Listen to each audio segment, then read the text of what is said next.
आसमान में काले घने बादल छाए हुए थे और जोरों से बिजली कड़क रही थी। क्या बात है जी, आज फिर इतना गुस्सा क्यों? और ये क्या, आप तो पूरे भीग गए हैं। क्या करूं? क्या तुम बाहर देख नहीं रही हो? ये कमबख्त बारिश तो रुकने का नाम ही नहीं ले रही। सोचा था आज देर रात तक अपना ठेला लगाऊंगा, गर्मा गर्म चिकन पकौड़े बेचूंगा, लेकिन इस बारिश की वजह से एक भी ग्राहक ठेले के पास आने को तैयार नहीं था। सारा सामान खराब हो गया, तेल, बेसन, चिकन सब बर्बाद। ये बारिश तो हमारे जैसे गरीबों के लिए किसी आफत से कम नहीं। अरे अरे, इतना परेशान क्यों हो रहे हैं? बैठिए, पहले ये गरम चाय पीजिए। मुझे तो लगता है कि लोगों को बारिश में ही चिकन पकौड़े खाना ज्यादा पसंद होता है। उसकी गर्माहट और खास खुशबू उन्हें अपनी तरफ खींच लाती है। लेकिन हम गरीब हैं, अपने ठेले को बारिश से बचाने का कोई पक्का इंतजाम नहीं कर सकते, तो इसमें बारिश की क्या गलती? ये तो हमारी मजबूरी है। तुम्हारी बात भी सही है, लेकिन ये भी तो देखो, अब हर कोई तो अपने घर से छतरी लेकर पकौड़े खाने के लिए तो बाहर नहीं निकलता ना। और जो निकलता भी है वो जल्दी से जल्दी घर पहुंचने की सोचता है। और जब बारिश रुकने का नाम ही न ले, तब तो ग्राहक का इंतजार करना और भी मुश्किल हो जाता है। अब तुम क्या चाहती हो? एक मामूली सा चिकन पकौड़े बेचने वाला अपने 2-4 ग्राहकों के लिए कोई बड़ा सा होटल खोल दे? क्या ये संभव है? लगता है बाहर का तापमान जितना भी ठंडा हो और बाहर पानी बह रहा हो, लेकिन आपके दिमाग में गुस्से की आग लगी हुई है। कोई बात नहीं, हम इस बारे में बाद में बात करेंगे। आप जल्दी से कपड़े बदल लीजिए, वरना आपको जुकाम हो जाएगा। मैं आपके लिए गर्मा गर्म खाना लगा देती हूँ। गर्म खाना खाकर और अच्छी नींद लेकर शायद आपका मन भी शांत हो जाए। अजय मीना की बात मान लेता है। वो सिर हिलाता है और अपने भीगे कपड़े बदलने चला जाता है। अगले दिन सुबह बारिश थोड़ी थम जाती है, लेकिन आसमान में अभी भी घने बादल छाए हुए थे। अजय नहाकर तैयार हो जाता है और अपना ठेला सजाता है। तभी वहाँ मीना आती है और कहती है, सुनिए, आज पकौड़े ज्यादा मत बनाना, अभी भी मौसम ठीक नहीं लग रहा। थोड़ा थोड़ा ही बनाना, जैसे जैसे ग्राहक आए। और हाँ, अगर ज्यादा बारिश हो तो जल्दी वापस आ जाना। तुम चिंता मत करो मीना, आज शायद बारिश ना आए। कल रात मैंने बहुत सोचा और कुछ उपाय मेरे दिमाग में आए हैं। देखता हूँ क्या हो सकता है। जैसे ही अजय अपना ठेला लेकर घर से बाहर निकलता है, तभी जोर से बादल गरजते हैं। अजय ऊपर आसमान की तरफ देखता है और गहरी सांस लेता है। लगता है आज तो सोनपुर गांव में बाढ़ आकर ही रहेगी। ये बादल गरज गरज कर डरा रहे हैं। हम ठेले वालों के साथ साथ किसानों का भी कितना नुकसान होता है इस बारिश की वजह से। फसल खराब हो जाती है और जानवरों को भी कितनी दिक्कत आती है। अगर यही हाल रहा तो हम अपने घर की किश्ती कैसे भरेंगे? हालांकि अभी तक बारिश शुरू नहीं हुई थी, सिर्फ बादल गरजे जा रहे थे। अजय अपना ठेला गांव के बाजार में अपनी पुरानी जगह पर लगाता है। वो जल्दी से अपना चूल्हा जलाता है, तेल गरम करता है और चिकन के टुकड़ों को मसालेदार घोल में लपेटकर कढ़ाई में डालना शुरू कर देता है। थोड़ी ही देर में उसके गरमा गरम चिकन पकौड़ों की मनमोहक खुशबू चारों तरफ फैल जाती है। हवा में पकौड़ों की महक तैरने लगती है। एक औरत, नंदिनी, जो छतरी लेकर बाजार से गुजर रही थी, खुशबू सूंघकर अजय की ठेले की तरफ खींची चली आती है। अरे वाह अजय भाई, कल भी मैं छतरी लेकर आपके चिकन पकौड़े खाने के लिए आई थी, लेकिन आप तो अपना ठेला लेकर घर ही चले गए थे। मैं इतनी दूर से आई थी, पर पकौड़े खाए बिना ही वापस जाना पड़ा। क्या करूं बहन जी, बारिश की वजह से सारा सामान बर्बाद हो जाता है। 2-4 ग्राहक आते हैं पकौड़े खाने के लिए और उससे ज्यादा तो मेरा नुकसान हो जाता है। हाँ, मैं समझ सकती हूँ आपकी मुश्किल, पर आपके पकौड़े ऐसे हैं कि बारिश में खाने का मन और ज्यादा करता है। चलो भैया, इससे पहले कि दोबारा बारिश आ जाए, आप मेरे लिए 1 प्लेट चिकन पकौड़े लगा दो। और हाँ, मिर्ची थोड़ी तेज रखना। अजय मुस्कुराता है। वो झटपट एक प्लेट में गर्मा गर्म सुनहरी चिकन पकौड़े निकालता है और उस पर थोड़ा सा चाट मसाला छिड़कता है और साथ में पुदीने की चटनी और तीखी लाल चटनी परोस देता है। नंदिनी पकौड़ों का पहला निवाला खाती है और उसकी आंखें चमक उठती हैं। अरे मैं वारी जाऊं ऐसे पकौड़ों पर, क्या बढ़िया स्वाद है इन पकौड़ों का। मन कर रहा है बस खाती जाऊं। इतनी खुशबूदार और कुरकुरे पकौड़े तो पूरे सोनपुर में कहीं नहीं मिलते। अजय भाई, आपके हाथों में जादू है। नंदिनी ने इतना कहा ही था कि तभी अचानक तेज बारिश आ जाती है। नंदिनी अपनी छतरी खोलती है, लेकिन बारिश इतनी तेज थी कि वो पूरी तरह बच नहीं पाती। लगता है मेरी सास ने ऊपर बैठे हुए भी मेरी खुशियों पर नजर लगा दी और मेरी खुशियां देखकर रोने लगी हूँ। ये बारिश भी देखो मेरे पकौड़े खाने के ठीक बीच में आ गई। अजय को इतनी चिंता में भी उसकी बात सुनकर हंसी आ जाती है। नंदिनी अपनी छतरी संभाले हुए और पकौड़े खाती हुई ही 30-30 कदमों से अपने घर की तरफ भाग जाती है। अजय उदास होकर आसमान की तरफ देखता है। हे भगवान, कोई तो रास्ता निकालिए, अपने इस भक्त को इस मुसीबत से पार करवाइए। बारिश के समय हम ठेले वालों का बुरा हाल हो रहा है। तभी कुछ ही दूरी पर छोले भटूरे का ठेला लगाने वाला रवि उसके पास आता है, जो खुद भी बारिश से परेशान दिख रहा था। रवि और अजय अच्छे दोस्त थे। तभी रवि कहता है, बिल्कुल ठीक कहा है तुमने अजय, ऐसे गुजारा नहीं चल पा रहा। बरसात है कि रुकने का नाम ही नहीं ले रही। हर साल यही होता है, हमारा सारा धंधा चौपट हो जाता है। अब हमें अपना ठेला किसी ऐसी जगह लगाना होगा जहां पर खड़े होकर ग्राहक आराम से खाना भी खा सके और उन्हें किसी तरह की परेशानी भी ना हो, ना बारिश की और ना धूप की। हाँ, ये तो सोचना पड़ेगा, पर ऐसी जगह मिलेगी कहाँ? बाजार में तो कहीं ऐसी जगह नहीं है। अगर होती तो कब की किसी बड़े दुकानदार ने किराए पर ले ली होती। यही तो मुश्किल है मेरे दोस्त, अब ऐसे में क्या करें? तभी अचानक अजय को एक सुझाव आता है और वो कहता है, रवि, मुझे एक उपाय सूझा है। अगर हम सब मिलकर एक बड़ा सा तिरपाल लगा लें तो? तिरपाल? कैसे और क्यों? सुनो, अगर हम सब ठेले वाले अपने अपने ठेले को एक लाइन में लगाएं और ऊपर से एक बहुत बड़ा तिरपाल खींच दें, तो कोई भी नहीं भीगेगा, ना ग्राहक ना हमारा सामान, और इससे किसी का सामान खराब भी नहीं होगा। पर उसमें तो बहुत पैसे लगेंगे अजय, और ना जाने बाकी ठेले वाले इस बात के लिए तैयार होंगे भी या नहीं। सबको एक साथ लाना मुश्किल होगा। कोई सोचेगा मैं क्यों पैसे लगाऊं। तो एक काम करते हैं, तू और मैं मिलकर एक बड़ा तिरपाल लगा लेते हैं। जितने पैसे लगते हैं आधे आधे कर लेंगे।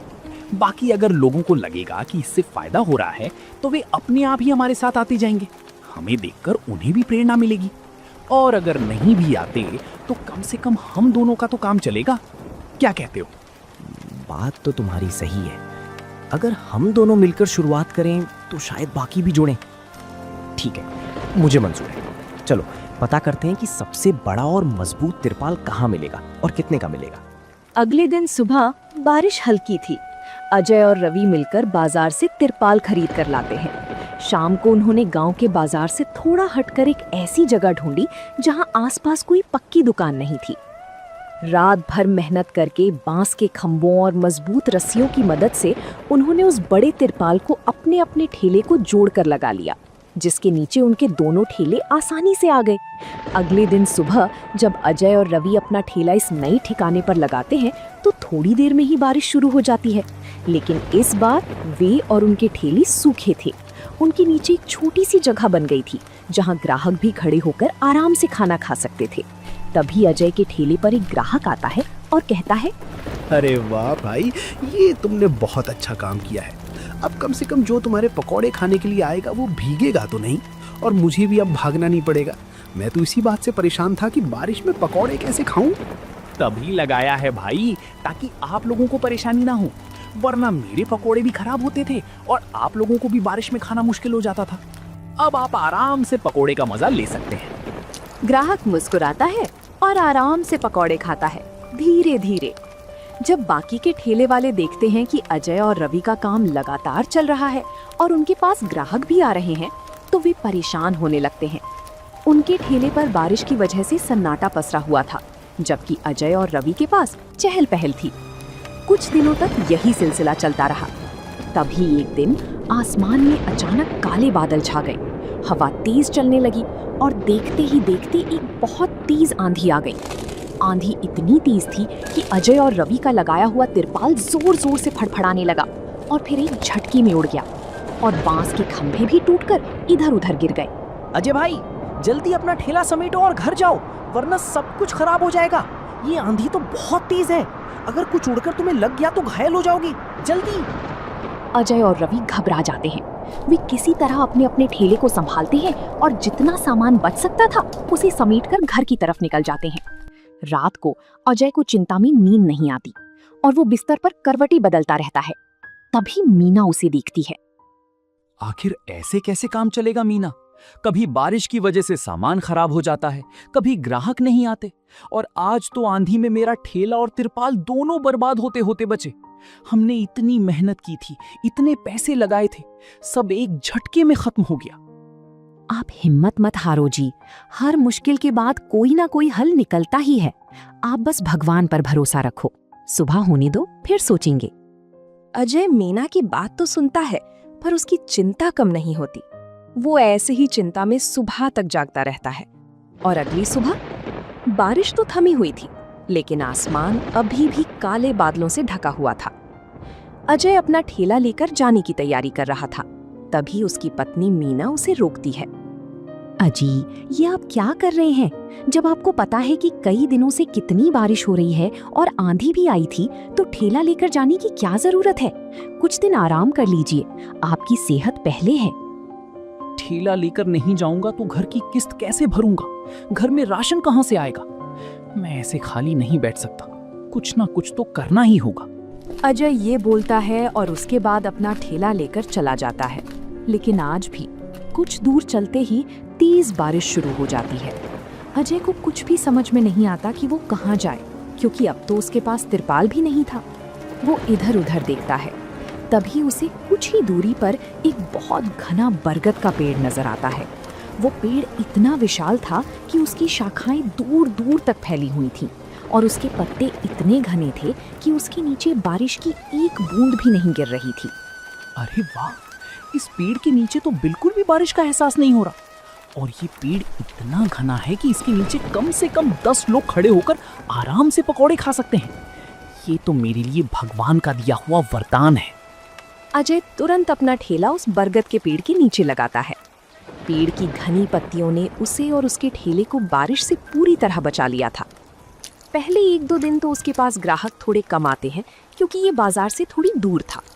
लेकिन धीरे धीरे जब ग्राहकों को पता चलता है कि अजय अब उस बरगद के पेड़ के नीचे पकौड़े बेच रहा है, तो ग्राहक उसके पास चिकन पकौड़े खाने के लिए आने लगते हैं। ये पेड़ गांव के बाजार से कुछ ही दूरी पर था, इसलिए लोगों को आने में ज्यादा परेशानी नहीं होती थी, बल्कि इसकी खुशबू ही लोगों को खींच लाती थी। एक दिन कुछ ग्राहक उसके पास आते हैं। अरे वाह अजय भाई, तुमने तो कमाल कर दिया। इस पेड़ के नीचे ना ही धूप लगेगी, ना ही सर्दी और ना ही बारिश। ये तो बहुत अच्छी जगह है। अब हम कभी भी आराम से आपके पकौड़े खा सकते हैं। हाँ भाई, कुछ भी कहो, इस पेड़ के नीचे तो अलग ही आनंद आ रहा है। ठंडी हवा चल रही है और गर्मा गर्म पकौड़े, मजा ही आ गया। ये जगह तो बाजार से भी बेहतर है और यहाँ शोर शराबा भी कम है। उस बरगद के पेड़ के पास और भी बरगद के पेड़ थे, जिससे वो पूरा इलाका शांत और छायादार रहता था। धीरे धीरे रवि और बाकी ठेले वालों को भी उस जगह के बारे में पता चलता है और वे देखते हैं कि अजय का काम वहाँ बहुत अच्छा चल रहा है। तभी रवि एक दिन अपना ठेला लेकर अजय के पास आता है और उसके पास ही अपना ठेला लगा लेता है। कुछ और ठेले वाले भी जो बारिश से परेशान थे, धीरे धीरे वहीं आकर अपना ठेला लगाने लगते हैं और वो जगह एक छोटी सी बाजार में बदल जाती है। तुम्हें पता है अजय भाई, अब तो गांव के बाजार की जगह ही बदल गई है। हर कोई गांव के बाजार के नाम पर इसी जगह आता है। तुमने तो कमाल कर दिया। तुम्हारी वजह से हम सबका भी फायदा हो रहा है। सच बोलूं तो मैं मतलबी था। मैंने तो सिर्फ अपने बारे में सोचा और यहाँ ठेला लगाने लगा। लेकिन मुझे इस बात से कोई एतराज नहीं कि अगर आप सब लोग भी यहीं ठेला लगाएं। बल्कि हो सकता है कि कोई रवि भाई तुम्हारे छोले भटूरे खाने आए और मेरे पकौड़ों की खुशबू से अपनी तरफ खींच ले, या कोई मेरे पकौड़े खाने आए और तुम्हारे छोले भटूरे या किसी और के गोलगप्पे भी खा ले। इसमें तो हम सबका फायदा है।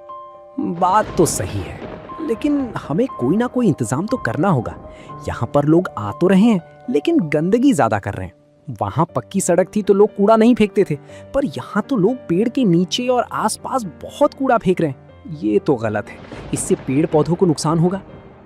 हाँ, तुम ठीक कह रहे हो। ये एक बड़ी समस्या है। हमें मिलकर इस पर कोई हल निकालना होगा। तभी वहाँ पर गांव के सरपंच जी आते हैं, जो अपने खेत देखकर वापस लौट रहे थे। उन्होंने देखा कि कितनी सारी ठेले एक जगह जमा हो गए हैं और वहाँ चहल पहल बढ़ गई है। अजय, रवि, क्या हाल है तुम सबका? मैंने देखा तुम सबने यहाँ एक नया बाजार ही बना दिया है और तुम्हारा काम भी खूब चल रहा है। ये देखकर बहुत खुशी हुई। नमस्ते सरपंच जी, आपकी दुआ है। हमें तो बस बारिश की वजह से मजबूरन यहाँ आना पड़ा। हाँ, मैं समझ सकता हूँ, लेकिन अब जब ये जगह इतनी लोकप्रिय हो गई है तो हमें इसकी व्यवस्था भी ठीक करनी होगी। अजय, तुम्हें इस बात की बिल्कुल भी चिंता करने की जरूरत नहीं है जो तुम गंदगी की बात कर रहे हो। तुम दोनों ही बेफिक्र हो जाओ। अजय और रवि हैरानी से सरपंच जी की तरफ देखते हैं। तभी सरपंच जी कहते हैं, मैंने इस बात का भी इंतजाम कर दिया है। इस जगह की निगरानी मैं खुद करूंगा। मैं यहाँ अपने कुछ आदमी लगाऊंगा जो नियमित रूप से सफाई करेंगे ताकि कोई भी यहाँ गंदगी ना करे। यहाँ पेड़ पौधे हैं, उनको नुकसान ना पहुंचाए। और मैं यहाँ कुछ बेंच भी लगवाऊंगा ताकि जो भी यहाँ पर कुछ भी खाने आए वो बेंच पर बैठकर आराम से खा सके। और साथ ही पीने के पानी का भी इंतजाम करवाऊंगा। ये जगह अब हमारे गांव की एक नई पहचान बनेगी। सरपंच जी, ये तो आपने बहुत बढ़िया बात की है। अगर आप एक बार सख्ती से सभी गांव वालों को कूड़ा न फैलाने को कह देंगे तो वे खुद ही गंदगी नहीं करेंगे, क्योंकि वे आपका सम्मान करते हैं।